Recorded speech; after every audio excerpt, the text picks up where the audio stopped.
and then they start opening up shops in different locations, and then they start driving their prices up. Then they no longer could take the little bitty stuff they don't longer consider hype, or because they took a little bit of everything at first.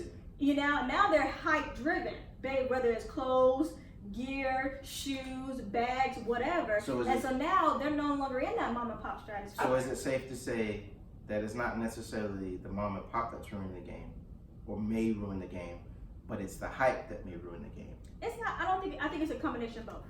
I think as long as the mom and pop stays true to, the original purpose of the game, and not still cater to the hype, because you have to cater to the hype. The hype drives prices. True.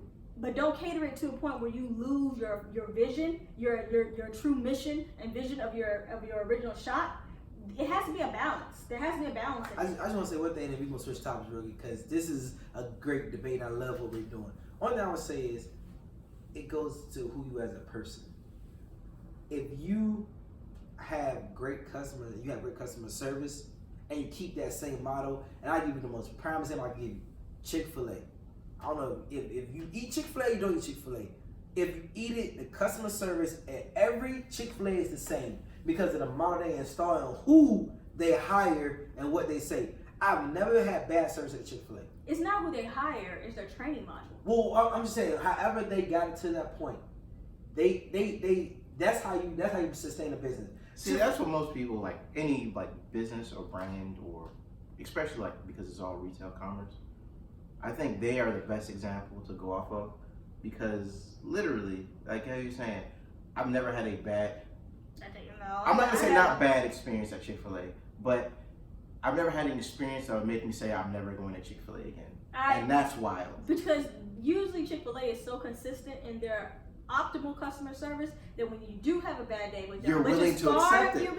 You're willing to accept it. It's hot today. I'm gonna let them have that. Exactly. I make excuses for them. Yeah, that's what I'm saying. So that would be my model. If I'm looking at how to do business, I'm thinking 10 years ahead. How can my training module simulate what they're doing? So if Joe is not there, if Eddie not there, if Lulu King's not there, we walk away from a store. How can somebody walk into my store, coming soon, walk in, and they still get me? Eclectic Soul Cafe. So to wrap this up, because we were talking about Kanye. Yes. And did Adidas and Nike and how they market and build their business plan, their business, purposes or whatever. You can compare that to StockX. Okay. Now StockX just hit $1 billion some dollars. They just got $1 billion valuation, also in Forbes and a few other articles that were done. Right. They got their, I want to say it was their third or fourth round of funding that put them over the cap of $1 billion. So however you feel about them, shout out to Josh Gruber for doing that. Amazing. And that should tell you too that if you know how to market, if you have a good business plan, if you stick to your mission, your vision and your mission statements for your company, no matter how much people don't like you, you can still become successful. Now, what I'll say about them, and which I think is the driving force that's putting them there, because they're terrible. Let's not get it twisted. They started off good, and they have the potential to go back to being great. What's terrible about them now is they don't hold inventory. That's strike one. So, but they're changing that though, because they're looking to actually open brick and mortars. Yes. Which is going to be interesting. And their shipping sucks. I think that was now it might be terrible for the consumer for them not to own inventory, but for a business, that was smart. Oh, it's smart because they literally they're middlemen who get paid off for you. So much money goes into. Most businesses lose their money with inventory because you have to have somebody who knows how to properly, count that stuff, keep track of it. You have to trust people so you don't have loss prevention. You don't have bad shoes, fake stuff. Bags, a lot of that stuff. A lot of that. Most of the time, when you set your business plan and you build your business, most of your money is going to go towards inventory.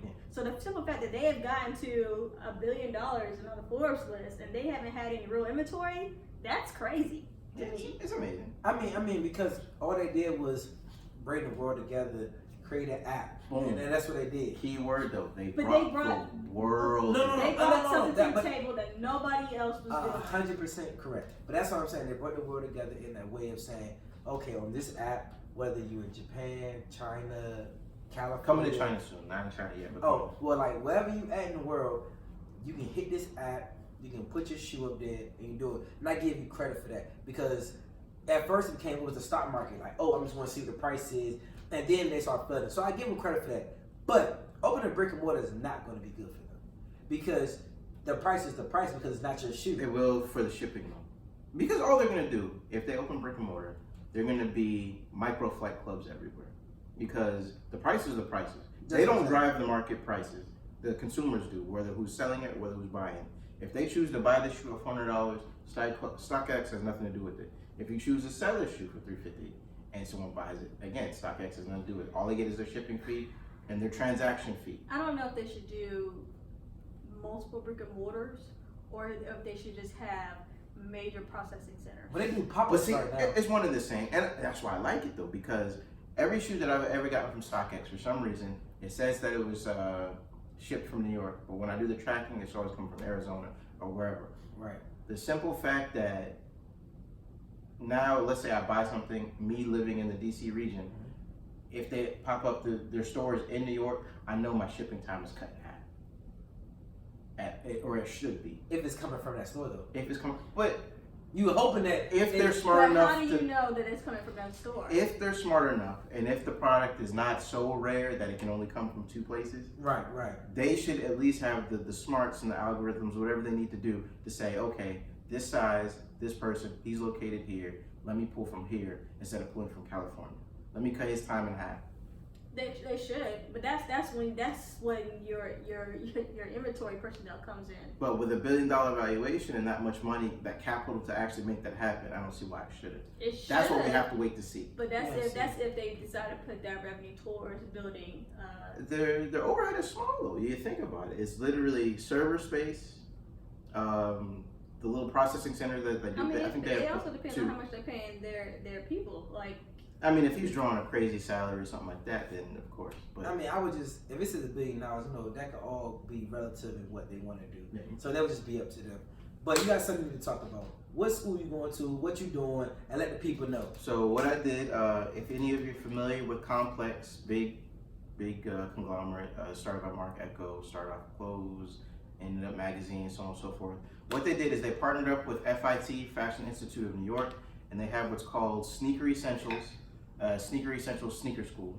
Right. So what it is, it's a program that it's based off 6 classes or 6 courses, Okay. and they cover the beginning of sneaker history, like they go all the way back to like Roman times to present day, and within that they cover everything from production, full manufacturing, advertising, selling, brand marketing, brand ownership, all of that. So it's kind of like an intro into the sneaker world, but kind of giving you a leg up on how to get into it. How can the average person get into it? They watching So this right now. what you can do is you can go on Complex. It should be a link for it, but it's FIT Sneaker Essentials.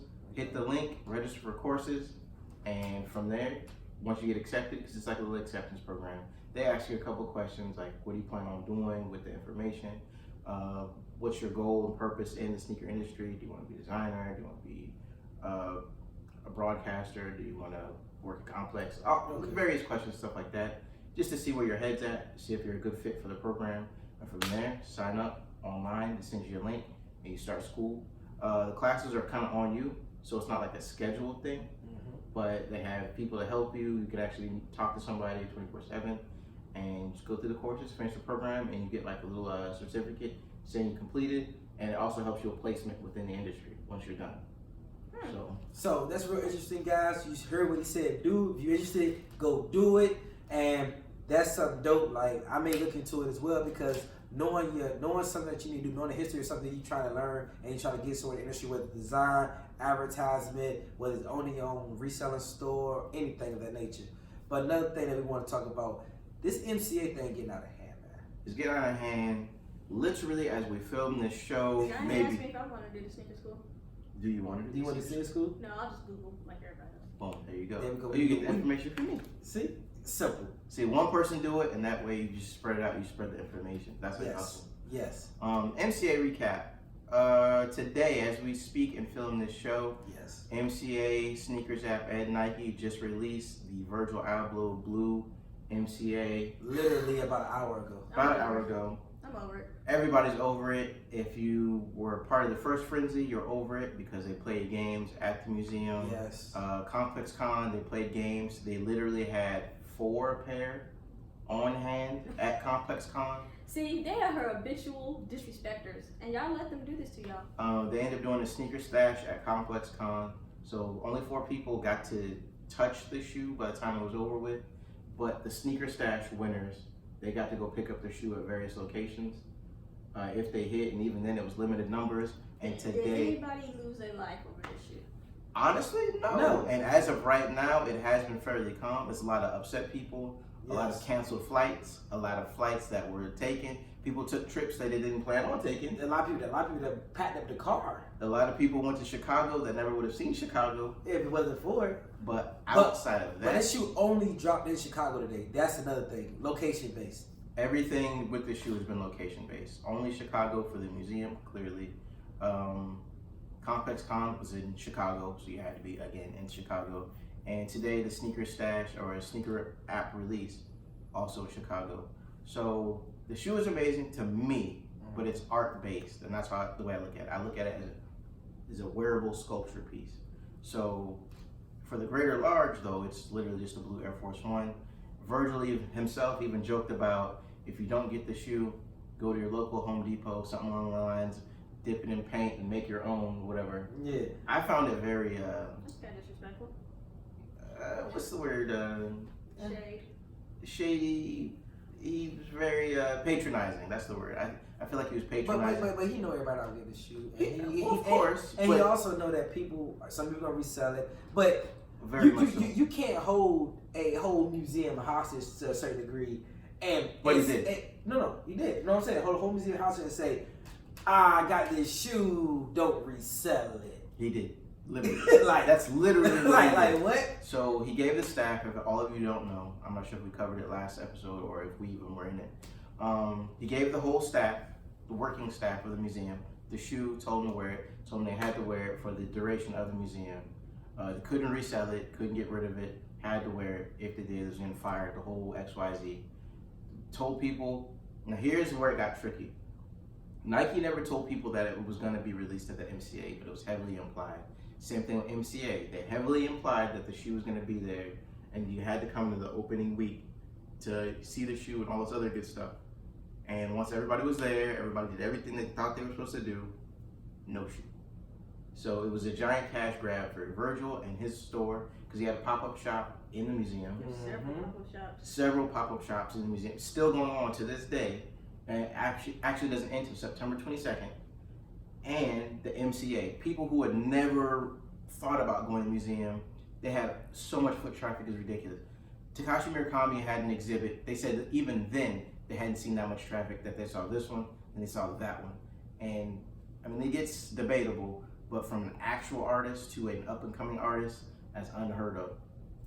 But side note, he also did a green Louis Vuitton thing, pop up like where you go see the green Louis Vuitton. Well, that one's gonna be like from city to city. So the first one was But I'm saying he's doing that as this is going on as well, though. Yeah. So he's double dipping. When you talking about the money wise, oh, a giant cash grab. It's like he's double dipping. So to tell somebody, hey, I know this shoe's worth maybe $2,000, but don't you sell it? And then you sit up here, you about to become a billionaire on your way, on your track. If everything keeps up, I'm looking like you crazy at this point. It's a giant cash grab. All of it.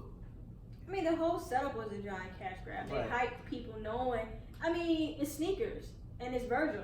I mean, he's a black Louis Vuitton designer. That in itself is, a pretty impressive. But what did you? Thing. Not to cut you off, but what did you tell me? Cut me off this whole show. I'm sorry, Paul. I just want to tell me that because you said there were tables. You were there too. The tables were $50,000 to $100,000 So the opening week, if you got there that Sunday, or actually the Thursday, Friday, Saturday to the Sunday, like the farther away from the event, but the more private showing of the event, the tables range from $25,000 to $100,000.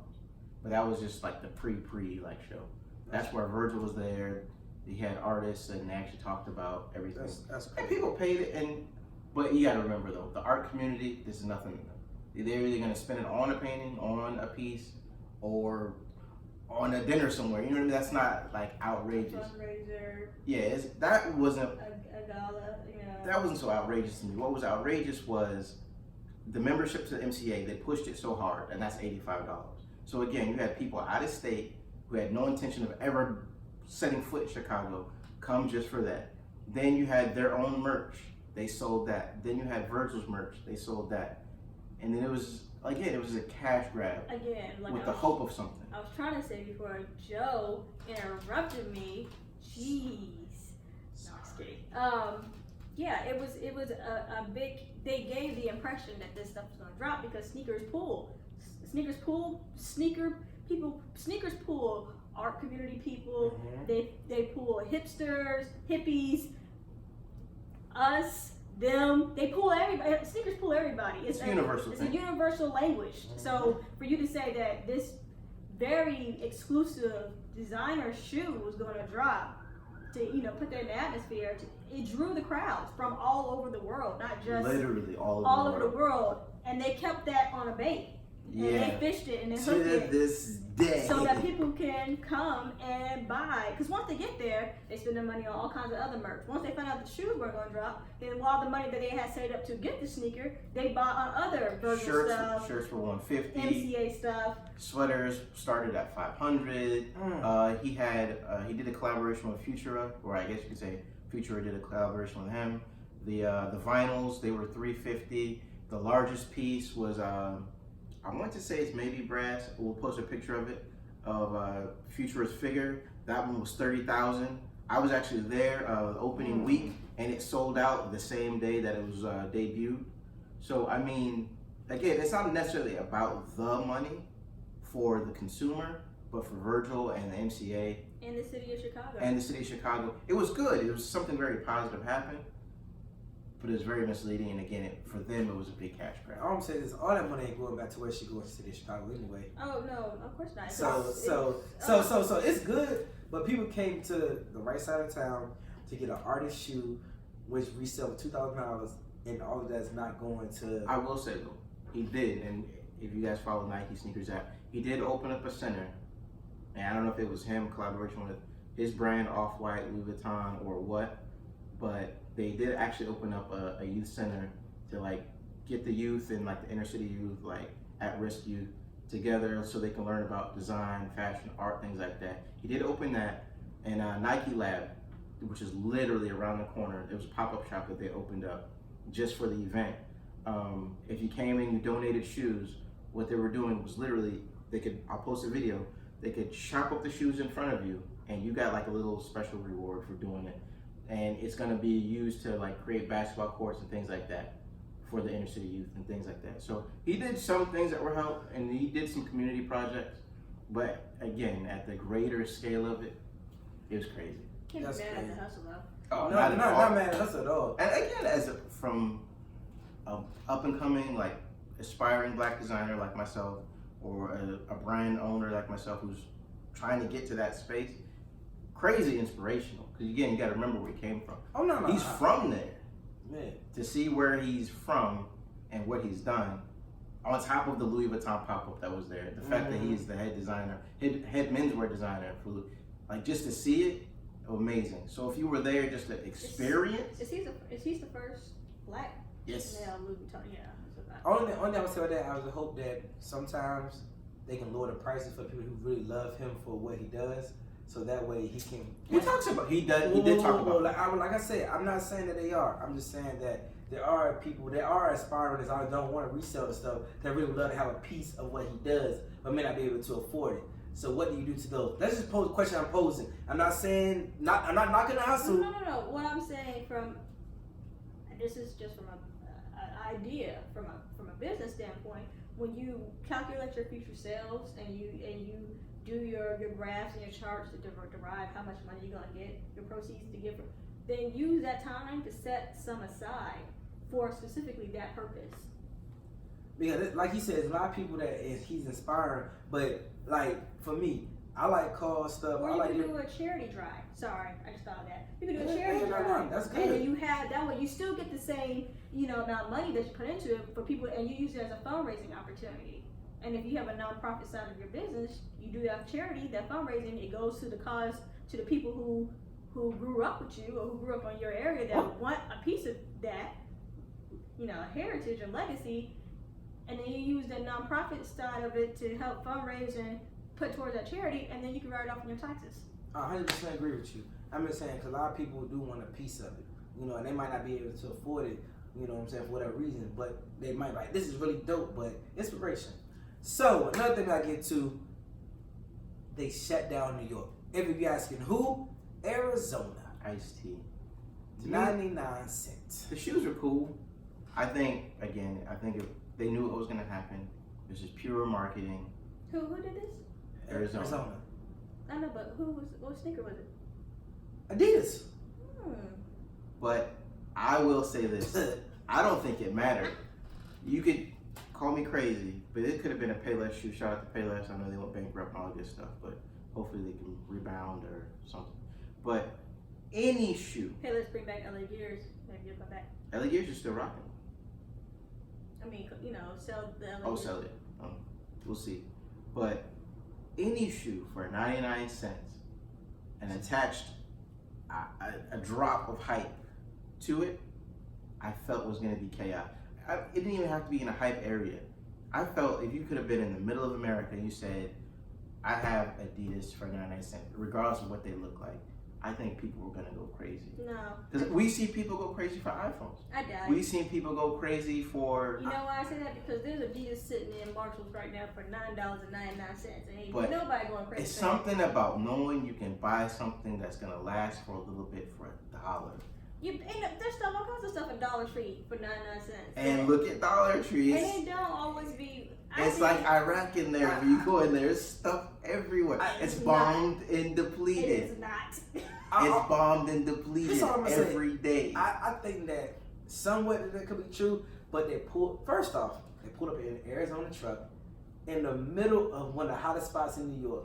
Yo, on the good side, it was like 99 cents. That concept is so amazing to me. But hold on though. I feel like if Nike would have done it, they would have had an athlete. Nike would have done it off the wall. Concept was fire, but it was horrible. You're going to give credit to when credit's due. You're going to leave Nike out of it for 5 minutes and just let Adidas shine. Can I tell you why I'm saying that? Because I give you 2 examples. When Greek the Freak shot, I can't say that Giannis, I can't say that man's name, but MVP of the National Basketball League, Giannis. He pulled up in the truck and actually handed out his shoe. But the shoe was trash. I'm just saying. That's not a good example, Joe. Okay. Then we go to Kyrie Irving, Krispy Kreme. They literally pulled up in a Krispy Kreme truck and handed them out. They were hot, fresh donuts, and they didn't play in the game. When Nike does something, that's what I say. When Nike does something, they pull up, it's coming out the truck. So there was 2 differences though. With Adidas, it was already marketed to be a limited release. You had to be there. With the Kyrie Krispy Kreme, it was a shoe that was going to be released online. The promotion was you getting it directly from Kyrie from the truck that day or whatever. But this shoe was never going to be released anywhere else outside of right, and that's what I said. that promotion. When you do a 99-cent shoe though, and you pull up in the truck like that, they kind of play with everybody's emotion because no shoe got sold. And I think it came with tea, if I'm not mistaken.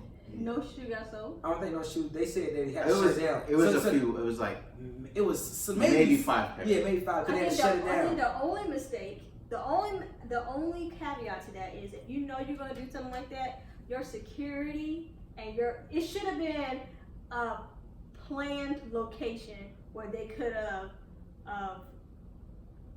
properly handled the influx of people that was going to come at It it. shouldn't have been limited. I think it shouldn't have been limited. It could have been limited, but maybe not that limited. Maybe not so limited that it caused chaos instead. But I'm gonna tell you some real stuff. Not even to sound funny, but I don't know, and maybe it's just me being ignorant. So let me know if I'm wrong. I don't know too many not African American that drink Arizona. I love Arizona. Everybody drinks Arizona. I love They it. do? Oh, They literally have Arnold Palmer on one of their cans. Bro. Yeah. I never knew that because Where I'm at, everybody I know like me, they just it's $1. Like I never. But see, that's the company itself. Arizona iced tea. I'm not sure where they're like based. Isn't it a southern thing to drink Arizona tea? I'm not for No, sure. up north, like everybody got to the $1. The cans are always the 99 But that's their thing. Like since the inception of the company, Arizona green tea with ginseng and honey. they refuse to max out the price. It's always 99 cents. That's why the shoes themselves. That's what I said. I might sound ignorant because, like I said, everywhere I go, like from where I'm from, it's only us I see doing it. I've never seen what else. Well, out there doing the frenzy, it was everybody. It's a shoe though. I would it's definitely a shoe. have bought them shoes. That was like, it's a shoe though. They weren't bad looking. Well, there was there's 4 one- different models. The one particular one that I like, the flat one. I couldn't even tell you the models except for the young one. Yeah, the young one. The young one is the only one. The bottom right picture. When you We'll see the post a picture, it's the bottom right one. That's the one I liked. Yeah. I mean, like I said, Arizona itself has been around forever. That's what I'm saying. The concept was dope to me. I say bottom left. I'm dyslexic. Y'all don't mind me. We'll circle it. We'll say we'll circle it, and we'll bet Lulu's exactly. But I just think that 99 Arizona's been around forever. Like I said, they would have done that for anything, and that's what I'm saying. If Sprite would have done a shirt, it would have been the same. And 99 cents. 99 cents. You know what they should have done? To me, talk to I mean, this is all Monday morning recap, but they should have made the shoe free, open it for everybody, and all you had to do is pay for shipping. I'm gonna say what they really could have done. Okay, I got a dope idea too. Or if they really, I mean, clearly they don't care too much about sales, but if they would have gave you a reward, like send them out nationwide, like the Arizona tea, and you get your redeem code from either your bottle or your can. That's what I was gonna say. They should have did like the old school screw top type code. Like Cracker Jacks. Yeah. Like you pop it open, you see what's in there, and that's the only way you can redeem it. I'm gonna tell you a dope idea they could have done. Just they really want to drag it out. They could have made a makeshift gas station. And then when you walk in there, like they have Arizona, instead of having the drinks in there, they got the sneakers in there. And they could have done something like that, like a little pop-up, like it would be like there for a couple hours. People walk in, like, man, I'm thirsty. Like, you get your Arizona, you walk in and you like, oh, and you walk, you know what I'm saying? Yeah, that would have been dope, but the cost on that. But I mean, Adidas has the money. But it's not about money, because if it was about money, they wouldn't have made them 99 cents. It really was about money. True. That's what I'm saying. I'm saying they could, because you could have popped up in LA, you could have popped up in New York, I think they could have made some money on that shoe. They had really I don't think it was about the money more than that's the what I'm market. saying. I also said the advertising. But why? What's the purpose of creating a shoe, a collab, that could potentially be very lucrative just for marketing purposes? But Nike does it like daily. Adidas does it daily. New Balance does it daily. Whenever they do these collabs, a lot of people don't understand, they don't realize, they don't even think about it. When it comes to the real bottom line of these companies, if you're only putting out 5,000 pair or 6,000 pair, let's go crazy with Nike, let's say 25,000 pair. In the greater scheme of things, that's so small. That's their paper budget. They're not really making any money off that. It's more for the consumer, but it's to build that hype. Yeah. Like any shoe that comes out that's limited, they're not making a lot of money off because it's limited. So they didn't even sell all the pairs that they had. No, they didn't. It got shut down. How they put So it on? What they've announced is now they're going to do a raffle at a later date for the shoes. And then, is it opening it up to everybody or just that city? They haven't said. They haven't. But see, again, that's marketing because now people are looking at it. Because even still, at 99 cents, They did it on purpose. the resale is quadrillion markup. Because if I sell it for $100, that's still. But they're not. But they're not taking home any money for that. Even But they with the don't. resale. But it's to keep you interested. It was your brand. The shoes are 99 cents, but the apparel was the same. So let's say I get the shoes for 99 cents. They know I'm gonna buy a jacket. They know I'm gonna buy a hoodie. They know I'm gonna buy a t-shirt. Something to match. Or I gotta buy a case of Arizona. Like there's a win-win for both. No, I'm not saying there's not. I'm just saying they could have did so much more with And it. just think about Arizona to come in. Arizona probably like, oh, you would collaborate with us? Please go ahead. That was very random. Because it also brings more attention to Arizona than ever. I don't think it's random at all. I think if you look at how they did the shoes, and again, the picture will be up so you can see it. That color floral print that they have on there is something that Adidas has been doing for a couple of seasons now on their both male and female. Yeah. So I just think that it was a dope idea. I think they could have done so much better with it because not to bring back to Nike, I'm sorry. But Nike did something I talked to Ed about it earlier. They did a longitude and latitude thing, right? But you got a phone call, and it was dope. Like, the phone call was like, it was about talking about aliens coming and all that. And like you kind of like, it's kind of like a movie. You like, oh snap, aliens coming. And then you have people really search the longitude and latitude. Ended up in LA, of course, whatever like that. But if you just done something like that, and be like, if you come to this gas station right now, I gave it like a pop-up longitude latitude, and be like, if you can be this gas station from the hours of, let's say, 5 to 6, and then moved it around, that would have been dope. You know why? Because now you're giving everybody a chance for that hour to come.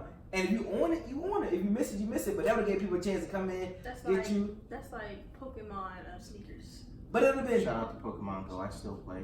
boom, catch them all. I'm almost dead. The movie was good too. Movie, Detective Pikachu. It is. It's like gotta catch them all. But that would have been dope because everybody would have. So you could have went to Manhattan, Brooklyn, all the boroughs, and just did. You know what I'm saying? But you gotta be creative because people like me, I would like doing something like that. Low-key, that would be a dope conference. And like, to have like a catch 'em all. I call it Pokemon Go. Catch 'em all. Don't mind me. At a conference, if you set it up. I mean, of course, the tickets would have to be ridiculous and type thing, but you go in with an app, with certain shoes, a certain way, and you walk around the convention center trying to find certain areas to get the shoes that you want. Yeah, it's. If y'all decide to do that, I want y'all to include us because it was our idea. Yep, exactly. Give me my money. We need it. So the Soul Plug Show. I know this was a lot that we covered. I hope y'all enjoyed it. Sir Rufus, come here. Bring back the mascot. Come on, baby, so we can say bye. Come on. Really? Come. Okay. Okay. So that being said, Sir Rufus is having his own project right now, but we want to say we covered a lot. Let us know what you think. I think this is one of our best episodes, because we really got into a lot of stuff. How y'all feel about Nike? How you feel about Adidas? Let me know about the comfort. Let me know what's your favorite Nike, favorite Adidas shoe. Let me know what you feel about Kanye. So make sure you follow at Lulu Kicks. That's on Instagram. She remembers now. Make sure you follow At Avon Clay and Eclectic Soul Cafe. Make sure you follow at YPP_ and at Living Life Joe. We thank y'all so much for tuning in. And please subscribe, comment, like, hit the bell so every time we drop a new episode, y'all can tune in with us. Really, really, really quick. All right, so I don't know if you guys read out there, but you should because reading is fundamental. 3 books you should get right now. Dapper Dan, his book just came out. He is dropping crazy gems. Go get that. Jeff Staple, not Jeff Staple. Wrong Asian guy. That was racist, I'm sorry. Bobby Hundreds just dropped the book. This is not a t-shirt, that's the name of the book. Amazing book where he talks about his pretty much the inception of the Hundreds, the clothing brand, to collabs. You gotta remember that brand was literally based off collabs. And what he's done so far in the game, he is 17 years in, if I'm not mistaken.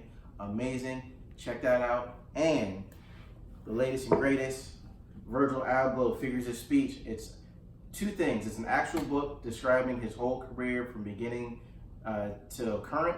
And it's also, if you didn't get a chance to go to the MCA, it is a museum catalog, so it describes all the pieces, shows all the pieces. Like, the print quality on this is crazy. He actually is one of the few people ever to fully actually design the book. The book is designed all the way down to the thread. Amazing piece, and it's also a piece of art within itself. So like he was saying, if you can't get a Virgil piece, you can't get Off-Whites, you can't get the MCAs, at the minimum, you can get a book, you can still be a part of the conversation. So again, thank you for tuning in. Is there something you want to hear me and Joe argue about? Post below. Matter of fact, let me know who's winning. Because I know I'm killing it right now.